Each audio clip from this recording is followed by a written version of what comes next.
Sepp Straka is with us now at the 107th PGA Championship. Sepp, welcome to your 5th PGA Championship. A big win for you last week.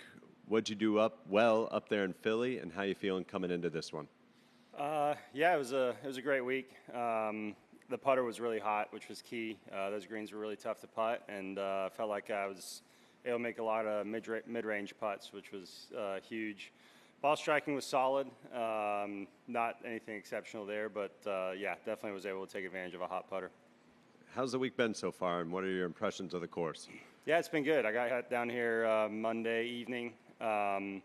Course is long as ever, longer than it was, and with the rain, it's playing even longer than that. So yeah, it's in really good shape though, considering all the rain that we've gotten here. So yeah, looking forward to a good week. That's great. Jim? Just wondering, after you win, where did the emotion last week center on, man, this would be great not to have to be a captain's pick and I can nail down an automatic spot for the Ryder Cup? Yeah, definitely was a little bit behind in the points. So the goal all year has been to make that team. And yeah, it's nice to kind of get that big chunk of points. But yeah, hopefully I can keep playing well and be in one of the top 6 there by the end of the year. Yeah, go ahead. Sepp, you had a caddy change last week, and I'm just curious what the update on that is coming yeah, this week. Dewey had an MRI yesterday. My regular caddy, he's not going to go this week, but hopefully we'll be ready coming up here in the next few weeks. They told him to just rest a little bit. He's feeling a lot better, so yeah, things are looking up there. And my brother's going to be on the bag this week. Yeah. How did you decide for your brother to be? So it was already planned. Dewey's daughter is graduating college on Friday, I believe. So my brother was already going to caddy Friday, Saturday. So it really isn't a huge change of plans. We just told him that he's going to be going the whole week instead. Yeah. And then when you think about the final stretch here, what makes it major-esque? It's really hard. Yeah, you got to hit excellent shots. 16 is just a brutally long golf hole. I feel like that bunker's not really in play for me because I can just aim at it and stay short of it and then hit a 4-iron or 7-wood in. But it really just depends on how it plays, But yeah, then 17 is a really tough par 3. You got to hit your number with a long iron within 5 yards to really hit a good shot, which is obviously really hard to do. And then 18, I think, is the best of the 3 holes. You got to hit a really good drive to get in the fairway. If you're not in the fairway, you're pretty much done for on that one. So yeah, it's going to take a lot of controlling the nerves and just executing good shots under a lot of pressure.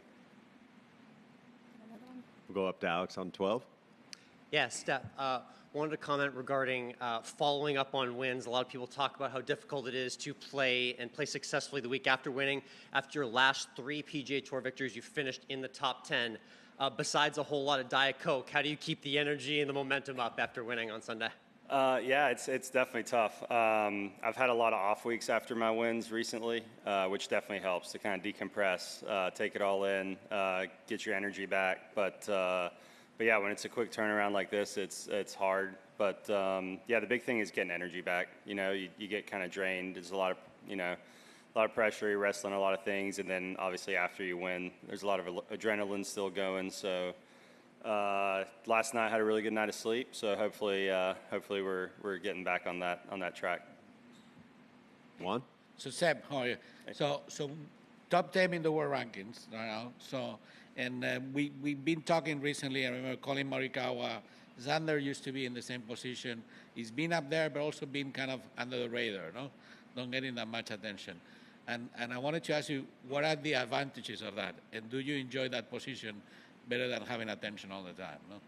I definitely do. I'm not very outgoing, and I'm not a very not a big people person, but a little bit shy. But so I definitely enjoy being under the radar a little more, and that's probably a big reason why I am that way, is because I just don't bring a whole lot on myself. But yeah, it's it makes it maybe a little bit easier to prepare for tournaments because you don't have all the eyeballs on you. But internally, I think every player, whether they have a lot of attention on them or not, their standard is a lot higher than what other people have for them. So they're just trying to meet whatever their standard they set for themselves. And that's kind of the same with everybody.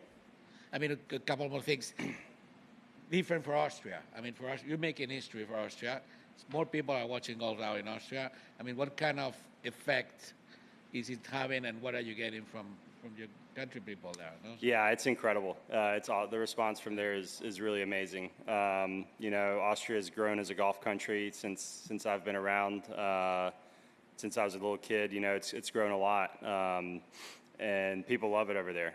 It's definitely not one of the major sports in Austria. Pretty limited with the seasons, but they're definitely golf crazy, and it's awesome to see the support that I get from Austria. That every week there's somebody from Austria in the crowd that's rooting me on, or I get messages from friends, it's really cool to see kind of the support from Austria.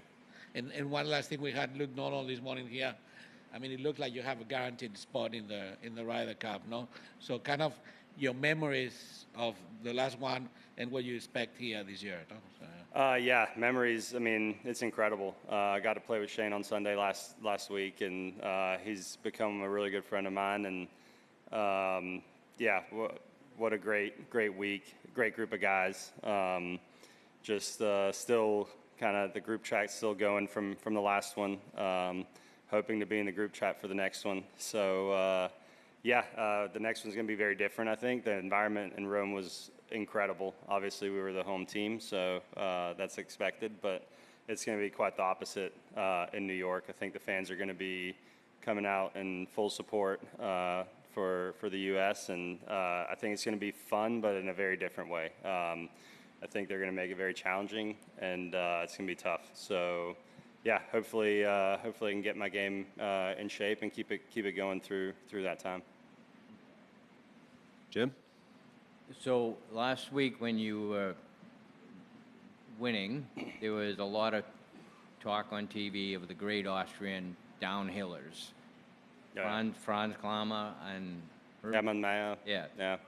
Who's if one of those downhillers is your hero, who is it? Hermann Maier was for me. Just growing up in that era, when I was a kid, I was always watching him. So he was my kind of my hero. I was not a very talented skier.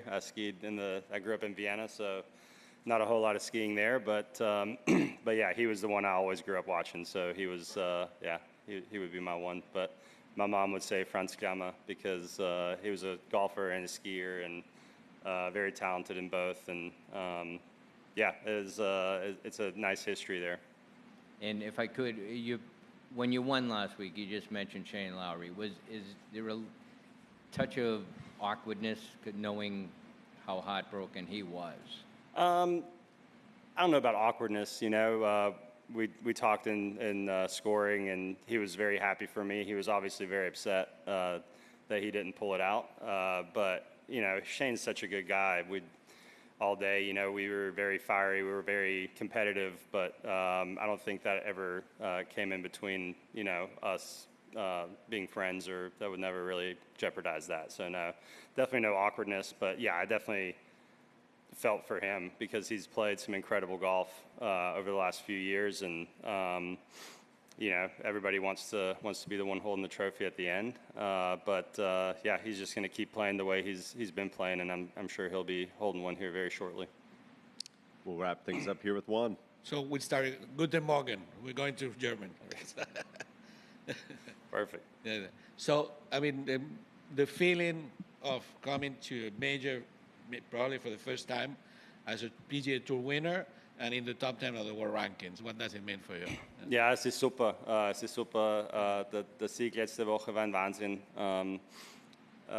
Ich habe nicht sehr viel geschlafen am Sonntagabend, aber die letzten paar Tage habe ich gute Recovery gehabt und freue mich auf diese Woche. Der Platz wird sehr lang spielen, wird sehr schwer sein, aber hoffentlich kann mein Spiel kann ich so weiterspielen und hoffentlich bleibt der Putter heiß.